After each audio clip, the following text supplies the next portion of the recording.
عرب کے اندر سال کے بعد عورتوں کا ایک میلہ لگتا تھا خانہ کعبہ کے پاس. صرف عورتیں اکٹھی ہوتی تھی, میلہ لگا ہوا تھا.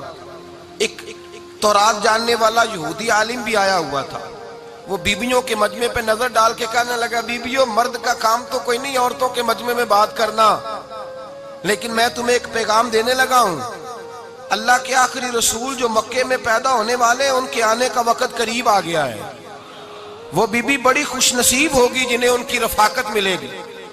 عورتوں نے جب دیکھا کہ مرد آ گیا عورتوں کے میلے میں تو انہوں نے ڈانٹا جھڑکا, کہا چل اٹھا اپنی کتابیں اور نکل جا. حضرت خدیجہ کہتی ہیں باقیوں نے ڈانٹا پر میں نے بات پلے سے باندھ لی. میں نے پلے سے باندھ لی اور میں انتظار کرنے لگی کہ اللہ کرے وہ نصیب میرے ہی ہو, اللہ کرے مقدر میرا ہی کھلے. آپ فرماتی میں تسبیح پڑھتی, درود پڑھتی, میں اس زمانے میں جو اللہ کا ذکر جس طرح ہوتا تھا وہ میں شروع کرتی, اور جب فارغ ہوتی تو میں التجا کرتی کہ اللہ میرے نصیبے کھول دے. کہتی ہیں آہستہ آہستہ آہستہ آہستہ میں حضور کی تعریف سننے لگی. آہستہ آہستہ تعریف سننے لگی. نبی پاک صادق ہیں, امین ہیں, سچے ہیں, دیانتدار ہیں. اس برے اور میلے معاشرے میں بھی وہ سب سے اعلیٰ بھی ہیں اور سب سے اجلے بھی ہیں, وہ سب سے پاکیزہ ہیں. میں سننے لگی تعارف, آہستہ آہستہ میں ان کی گرویدہ ہونے لگی. ادھر نبی پاک صلی اللہ علیہ وسلم اپنے چچا جناب ابو طالب کے پاس رہتے تھے. قحط آ گیا, حالات بگڑ گئے.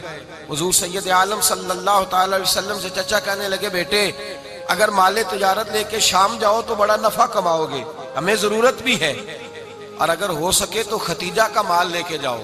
نبی پاک نے کہا چچا میں نہیں کہوں گا کسی سے جا کے, میں نہیں کہتا کسی سے جا کے, جو میرے نصیب میں ہوگا میرا رب خود عطا فرمائے گا, میں نہیں کہوں گا.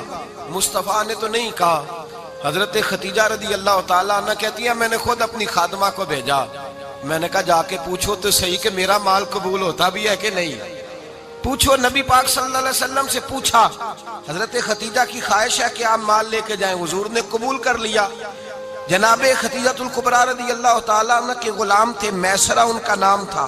جناب خدیجہ نے ان کو ساتھ بھیجا. فرمایا تین باتیں ارشاد فرمائی. ایک تو فرمایا سارا رستہ غور سے دیکھنا میرے نبی کے ساتھ کیا معاملات درپیش ہوتے ہیں.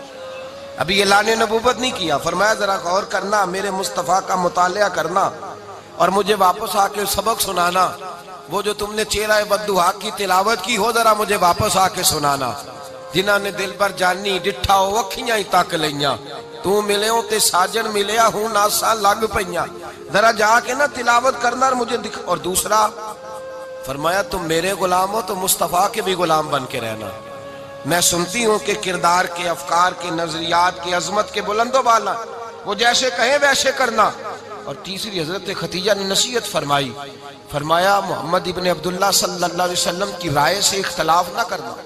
یہ چلتے ہوئے معاہدہ کیا, جو وہ کہہ دے سو کر جانا.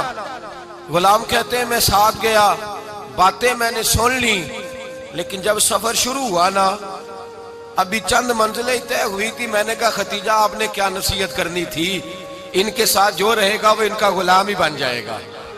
ان کے ساتھ جو رہے گا تو اجے میرا محبوب نہیں ڈٹھا جن ویک کے چن شرماوے, جے رکھے ہاتھ پھلاں وچ ہاتھ نال پھلا رل جاوے, تے ادھی راتی چن چڑھ جاندے جدوں جلوہ فرماوے. مایا جو بھی ساتھ رہتا غلام ہو جاتا. میسرہ کہتے میں گیا, تجارت شروع ہوئی. کہتے ہیں نبی پاک صلی اللہ علیہ وسلم جب منڈی میں پہنچے تو لوگ قسمیں اٹھا اٹھا کے مال بیچ رہے تھے. اللہ کے محبوب جب گئے نا تجارت کرنے تو ایک آدمی کہنے لگا چلو معاذ اللہ بتوں کے نام تھے لات و منات, کہنے لگا لات کی, عزا کی, منات کی قسم اٹھاؤ. تو نبی پاک فرمانے لگے ان کی قسم اٹھاؤں جن کا میں نام لینا بھی پسند نہیں کرتا. ابھی اعلان نبوت نہیں کیا. اور فرمایا ویسے بھی میں قسم دے کے مال نہیں بیچتا, خریدنا ہے تو خریدو, نہیں خریدنا تو نہ خریدو. کہتے ہیں لوگ قسمیں اٹھا اٹھا کے پیچھے جاتے تھے, پر میرے نبی جس سے رخ پھیرتے تھے وہ نبی پاک کے پیچھے ہو جاتا تھا. ماتے کئی گنا زیادہ نفع کمایا. ہم رستے میں تھے, حضور ایک درخت کے نیچے آرام کرنے لگے. ایک ایسا